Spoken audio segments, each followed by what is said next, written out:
Сәлем достар, түскі асқа немесе кешкі асқа тез дайындалатын тамақты іздесеңіз, мен сізге қаймақты соустағы құс етінің рецептісін ұсынғым келеді. Ол үшін бізге құстың осындай жамбас еттері керек болады.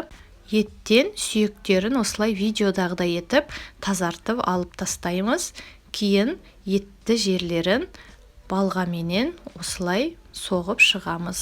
Етке екі жағынан да тұз, бұрыш, паприканы сеуіп, жағып 15 минутқа қойып қоямыз.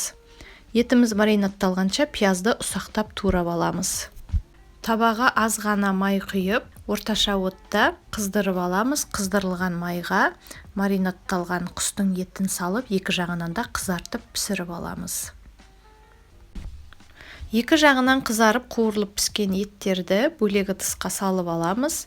Сол майға ұсақтап туралған пияздарды салып, қуырамыз қызарғанша. Кейіннен үстіне шамалы ұн себеміз. Қаймақты салып, жақсылап араластырып аламыз. Қаймақтың орнына сливкиді пайдалансаңыз болады. Су құямыз және соус қайнап бастаған кезде үстіне құстың еттерін салып, 15 минутқа бұқтырамыз. Мінекей, қаймақты соустағы құстың еті дайын болды.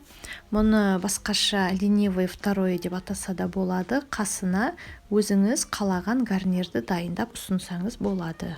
Астарыңыз дәмді болсын.